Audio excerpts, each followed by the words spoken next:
ದೇವರ ಪವಿತ್ರ ನಾಮಕ್ಕೆ ಸ್ತೋತ್ರ. ಎದ್ದೇಳು ಪ್ರಕಾಶಿಸು ಎಂಬ ಈ ದೇವರ ಸ್ವರಕ್ಕಾಗಿ ತಮ್ಮನ್ನು ಸ್ವಾಗತಿಸಿಕೊಳ್ಳುವನಾಗಿದ್ದೇನೆ. ಪ್ರೀತಿಯ ದೇವಜನರೇ, ಈ ದಿನ ನಾವು ದೇವರ ವಾಕ್ಯವನ್ನ ಧ್ಯಾನಿಸೋದಕ್ಕಾಗಿ ನಮ್ಮ ಮನಸ್ಸನ್ನ ದೇವರ ಕೈಯಲ್ಲಿ ಒಪ್ಪಿಸಿ ನಾವು ಕರ್ತನ ಕಾರ್ಯವನ್ನು ಮಾಡೋದಕ್ಕೆ ಸಿದ್ಧರಾಗೋಣ. ಯೆಶಾಯನ ಬರೆದ ಪ್ರವಾದನೆ ಗ್ರಂಥದಲ್ಲಿ 60ನೇ ಅಧ್ಯಾಯದ ಅದರ 2ನೇ ವಾಕ್ಯ ಹೀಗೆ ಹೇಳ್ತದೆ. ಅದನ್ನು ನಾನು ಪರಿಶುದ್ಧ ಬೈಬಲ್ನಿಂದ ಆ ವಾಕ್ಯ ಭಾಗವನ್ನು ನಾನು ಓದುತ್ತೇನೆ. ಕತ್ತಲೆಯು ಈಗ ಭೂಮಿಯನ್ನು ಕವಿದಿದೆ, ಜನರು ಕತ್ತಲಲ್ಲಿ ಇದ್ದಾರೆ, ಆದರೆ ಯೆಹೋವನ ಪ್ರಕಾಶವು ನಿನ್ನ ಮೇಲಿರುವುದು, ಆತನ ಮಹಿಮೆ ನಿನ್ನ ಮೇಲೆ ಬರುವುದು ಎಂಬುದಾಗಿ ಈ ವಾಕ್ಯ ಹೇಳುತ್ತದೆ. ಪ್ರಿಯ ದೇವಚಂದ್ರೆ, ಇವತ್ತು ಈ ಪ್ರಪಂಚದ ಎಲ್ಲಾ ಕಡೆಯಲ್ಲಿ, ಲೋಕದ ಎಲ್ಲಾ ಭಾಗದಲ್ಲಿ ನೋಡೋದಾದ್ರೆ ಜನರು ಕತ್ತಲಲ್ಲಿ ಓಡಾಡುವ ರೀತಿಯಲ್ಲಿ ಜೀವಿಸ್ತಾ ಇದ್ದಾರೆ.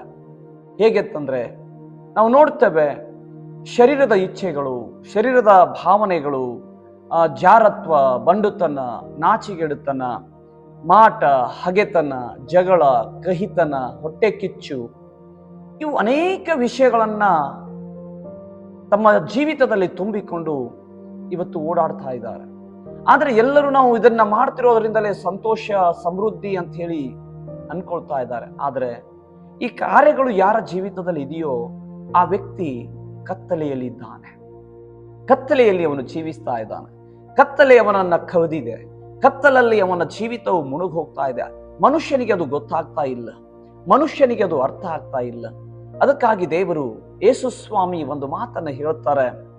ಆ ವಾಕ್ಯ ಭಾಗ ಹೀಗೆ ಹೇಳ್ತದೆ. ಯೇಸು ಸ್ವಾಮಿ ನಮ್ಮ ಜೊತೆ ಮಾತನಾಡ್ತಾನೆ. ಯೋಹಾನ ಬರೆದ ಸುವಾರ್ತೆ 8ನೇ ಅಧ್ಯಾಯದ 12ನೇ ವಾಕ್ಯ ಹೀಗೆ ಹೇಳ್ತದೆ: ನಾನೇ ಲೋಕಕ್ಕೆ ಬೆಳಕು, ನನ್ನನ್ನು ಅನುಸರಿಸುವವನು ಕತ್ತಲೆಯಲ್ಲಿ ನಡೆಯದೆ ಜೀವ ಕೊಡುವ ಬೆಳಕನ್ನು ಹೊಂದಿದವನಾಗಿರುವನು ಎಂಬುದಾಗಿ ಯೇಸು ಹೇಳ್ತಾನೆ. ಹಾಗಾದ್ರೆ ಈ ಲೋಕದಲ್ಲಿ ಈ ಕತ್ತಲೆಯ ಕ್ರಿಯೆಗಳಿಂದ ಬಿಡಿಸೋದಕ್ಕೆ ಒಬ್ಬ ರಕ್ಷಕನಿದ್ದಾನೆ, ಒಬ್ಬ ದೇವರಿದ್ದಾನೆ. ಒಬ್ಬನು ಈ ಲೋಕದಲ್ಲಿ ಮನುಷ್ಯನನ್ನ ಹುಡುಕಿ ರಕ್ಷಿಸೋದಕ್ಕಾಗಿ ಬಂದಿದ್ದಾನೆ. ಆತನೇ ನಜರೇತಿನ ಯೇಸು. ಇವತ್ತು ಆ ಯೇಸುವಿನ ಮೇಲೆ ನಂಬಿಕೆ ಇಟ್ಟು, ಆ ಯೇಸುವಿನ ಮೇಲೆ ಒಂದು ವಿಶ್ವಾಸವನ್ನ ಇಟ್ಟು, ಇವತ್ತು ಅಂತ ಒಂದು ಪಾಪದ ಕ್ರಿಯೆಗಳಿಂದ, ಅಂತ ಒಂದು ಮೋಸದ ಒಂದು ಈ ಲೋಕದ ಆಕರ್ಷಣೆಗಳಿಂದ, ಈ ಮೋಸವಾದಂತ ಮಾಯವಾದಂತ ಒಂದು ಲೋಕದಿಂದ ನಾನು ಹೊರಬಂದು ನಾನು ಸತ್ಯ ಜೀವಿತವನ್ನ ಜೀವಿಸಬೇಕು, ನಾನು ಸತ್ಯವಂತನಾಗಿ ನಡೆಯಬೇಕು ಎಂಬುದಾಗಿ ನೀನು ಇವತ್ತು ಇಚ್ಛಿಸಿಕೊಳ್ಳೋದಾದ್ರೆ ಅದರ ಗುರುತು ಹೀಗೆ ಇದೆ. ಬೆಳಕಿನ ಗುರುತು ಹೀಗೆ ಇದೆ. ಬೈಬಲ್ ಈ ರೀತಿಯಲ್ಲಿ ಹೇಳ್ತದೆ: ಪ್ರೀತಿ, ಸಂತೋಷ, ಸಮಾಧಾನ, ದೀರ್ಘಶಾಂತಿ, ದಯೆ, ಉಪಕಾರ, ಸಾಧುತ್ವ, ಕ್ಷಮೆ, ದಮೆ, ಇಂಥವುಗಳು. ಒಳ್ಳೆದನ್ನ ಬಯಸುವಂಥದ್ದು, ಇನ್ನೊಬ್ಬರ ಜೀವಿತದಲ್ಲಿ ಒಳ್ಳೆದನ್ನ ಮಾಡ್ಬೇಕಂತ ಬಯಸುವಂಥದ್ದು, ಒಳ್ಳೆದನ್ನೇ ಹಿಡಿದುಕೊಂಡು ನಡಿಬೇಕಂತ ಆಸೆ ಪಡುವಂಥದ್ದು. ನಮಗೆ ಕಷ್ಟ ಆದ್ರೂ ಪರವಾಗಿಲ್ಲ, ಇನ್ನೊಬ್ಬರ ಜೀವಿತದಲ್ಲಿ ಒಂದು ಏನೋ ನಾವು ಪರಿವರ್ತನೆಯನ್ನ ತರಬೇಕನ್ನುವಂಥದ್ದೇ ಬೆಳಕಿನ ಒಂದು ಕಾರ್ಯವಾಗಿದೆ ಪ್ರಿಯರೇ. ಹಾಗಾಗಿ ದೇವರ ವಾಕ್ಯದಲ್ಲಿ ನಾವು ಸ್ಪಷ್ಟವಾಗಿ ಅನೇಕ ವಾಕ್ಯಗಳನ್ನ ನಾವು ಧ್ಯಾನಿಸಬಹುದು. ಇಲ್ಲಿ ಎಫೆಸ್ಯ 1ನೇ ಅಧ್ಯಾಯದ 14ನೇ ವಾಕ್ಯ ಹೀಗೆ ಹೇಳ್ತದೆ: ದೇವರು ಸಂಪಾದಿಸಿಕೊಂಡ ಜನರಿಗೆ ವಿಮೋಚನೆಯಾಗಬೇಕೆಂಬುದಕ್ಕೆ ಪವಿತ್ರಾತ್ಮನು. ಇವತ್ತು ಮನುಷ್ಯ ಬಿಡುಗಡೆ ಬೇಕು, ರಕ್ಷಣೆ ಬೇಕು, ನನಗೆ ಹೇಗಾದ್ರೂ ಪರಿಹಾರ ಆದ್ರೆ ಸಾಕು, ನನ್ನ ಕುಟುಂಬದಲ್ಲಿ ಸಮಾಧಾನ ಬಂದ್ರೆ ಸಾಕು, ನನ್ನ ಮಕ್ಕಳು ಅಭಿವೃದ್ಧಿ ಆದ್ರೆ ಸಾಕು, ನಾವು ಒಂದು ಕಷ್ಟದ ಹಾದಿಯಿಂದ ಹೊರಬಂದ್ರೆ ಸಾಕು ಅಂತ ಹೇಳಿ ಮನುಷ್ಯ ಇವತ್ತು ಎಷ್ಟೋ ಪ್ರಯಾಸ ಪಡ್ತಾ ಇದ್ದಾನೆ, ಹಗಲು ರಾತ್ರಿ ದುಡಿತಾ ಇದ್ದಾನೆ, ಕಷ್ಟ ಪಡ್ತಾ ಇದ್ದಾನೆ. ಆದ್ರೆ ಮನುಷ್ಯನಿಗೆ ನೆಮ್ಮದಿ ಇಲ್ಲ, ಮನುಷ್ಯನಿಗೆ ಸಮಾಧಾನ ಇಲ್ಲ.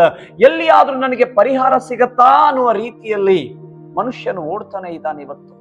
ಆದ್ರೆ ಪ್ರಿಯರೇ, ನಮಗೊಬ್ಬ ಬಿಡುಗಡೆ ಕೊಡುವ ದೇವರು, ನಮಗೊಬ್ಬ ರಕ್ಷಣೆ ತರುವಂತ ದೇವರು, ನಮಗೆ ಅಲ್ಲಿಂದ ವಿಮೋಚನೆ ಮಾಡುವಂತ ದೇವರು, ನಮ್ಮನ್ನ ಅಲ್ಲಿಂದ ಹೊರತೆಗೆಯೋದಕ್ಕೆ, ಆ ಅಂತ ಕಷ್ಟ ಬಾಧೆಗಳಿಂದ ಹೊರತೆಗೆಯೋದಕ್ಕೆ ಒಬ್ಬನು ಇದ್ದಾನೆ. ಆತನೇ ನಜರೇತಿನ ಯೇಸು. ದೇವರ ವಾಕ್ಯದಲ್ಲಿ ಹೇಳ್ತದೆ, ಅಂದ್ರೆ ವಿಮೋಚನೆಯಾಗಬೇಕೆಂಬುದಕ್ಕೆ ಪವಿತ್ರಾತ್ಮನು ನಮ್ಮ ಬಾಧ್ಯತೆಗೆ ಸಂಚಕಾರನಾಗಿದ್ದಾನೆ. ಆ ವಿಮೋಚನೆಯು ದೇವರ ಮಹಿಮೆಗೆ ಎಷ್ಟೋ ಪ್ರಖ್ಯಾತಿಯನ್ನು ಉಂಟು ಮಾಡುತ್ತದೆ ಎಂಬುದಾಗಿ ನಾವು ನೋಡ್ತೇವೆ. ಇವತ್ತು ಮನುಷ್ಯನನ್ನ ಉಪಯೋಗಿಸಿಕೊಂಡು, ಮನುಷ್ಯನನ್ನ ಹೊರತಂದು, ಮನುಷ್ಯನನ್ನ ರಕ್ಷಣೆಯಲ್ಲಿ ನಡೆಸಿ ಅನೇಕರ ಜೀವಿತದಲ್ಲಿ ಬೆಳಕನ್ನ ತರಬೇಕಂತ ಹೇಳಿ ಆತನು ಆಸೆ ಪಡ್ತಾ ಇದ್ದಾನೆ. ಹಾಗಾದ್ರೆ ಇವತ್ತು ಈ ಮಾತನ್ನ ಕೇಳ್ತಿರುವಂತ ಪ್ರಿಯ ನನ್ನ ದೇವ ಜನರೇ, ಇವತ್ತು ನಿಮ್ಮನ್ನ ನೀವು ನಿಮ್ಮ ಎಲ್ಲಾ ಬಾಧೆಗಳನ್ನ ಬಿಟ್ಟು, ಇವತ್ತು ಎಲ್ಲ ಬಾಧೆಗಳಿಂದ ಹೊರಬರಬೇಕಂತ ಆಸೆ ಪಟ್ಟು ಇವತ್ತು ದೇವರ ಮೇಲೆ ನಂಬಿಕೆ ಇಡೋದಾದ್ರೆ, ನಿನ್ನನ್ನು ಬಿಡಿಸುವ ದೇವರಿದ್ದಾನೆ, ನಿನ್ನನ್ನು ರಕ್ಷಿಸುವ ದೇವರಿದ್ದಾನೆ, ನಿನ್ನ ಕಷ್ಟದಿಂದ ಹೊರತೆಗೆಯುವ ದೇವರಿದ್ದಾನೆ, ನಿನ್ನ ಕಣ್ಣೀರನ್ನ ಒರೆಸುವ ದೇವರಿದ್ದಾನೆ, ನಿನಗಾಗಿ ಚಿಂತಿಸುವವನೊಬ್ಬನಿದ್ದಾನೆ. ಹಾಗಾದ್ರೆ ಆ ಯೇಸುವನ್ನ ಇವತ್ತು ನೀನು ಹುಡುಕೋದಾದ್ರೆ, ಕತ್ತಲೆಯಾದಂತ ನಿನ್ನ ಜೀವಿತ, ಕಣ್ಣೀರು ಸುರಿಸ್ತಿರುವಂತ ನಿನ್ನ ಜೀವಿತ, ಬಾಧೆಗೆ ಒಳಗಾದಂತ ನಿನ್ನ ಜೀವಿತ, ರೋಗಕ್ಕೆ ಒಳಗಾದಂತ ನಿನ್ನ ಜೀವಿತವನ್ನ ದೇವರು ಅಲ್ಲಿಂದ ಬದಲಿಸಿ ಕರ್ತನು ನಿನಗೆ ಸಂತೋಷ, ಸಂಭ್ರಮ, ಉತ್ಸಾಹವನ್ನ ತಂದು ಕೊಟ್ಟು ನಿನ್ನನ್ನು ಆಶೀರ್ವದಿಸ್ತಾನೆ. ಹಾಗಾದ್ರೆ ನಿನ್ನ ಕತ್ತಲೆಯ ಜೀವಿತವನ್ನ ಬೆಳಕಾಗ್ಬೇಕಂತ ನಿನಗೆ ಆಸೆ ಇದ್ರೆ, ನಿನಗೊಬ್ಬ ರಕ್ಷಕನಿದ್ದಾನೆ, ನಿನಗೆ ಹುಡುಕಿಕೊಂಡು ಬಂದವನಿದ್ದಾನೆ.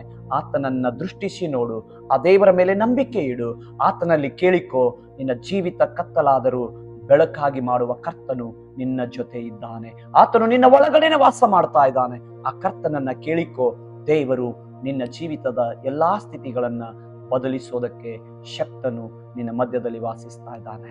ಹಾಗಾದ್ರೆ ನಂಬಿಗಸ್ತರಾಗಿ ಮುಂದೆ ಸಾಗೋದಕ್ಕೆ ನೀವು ಸಿದ್ಧರಾಗೋದಾದ್ರೆ, ನಿಮಗಾಗಿ ಪ್ರಾರ್ಥನೆ ಮಾಡಿ ನಾನು ಮುಕ್ತಾಯವನ್ನು ಮಾಡ್ತೇನೆ.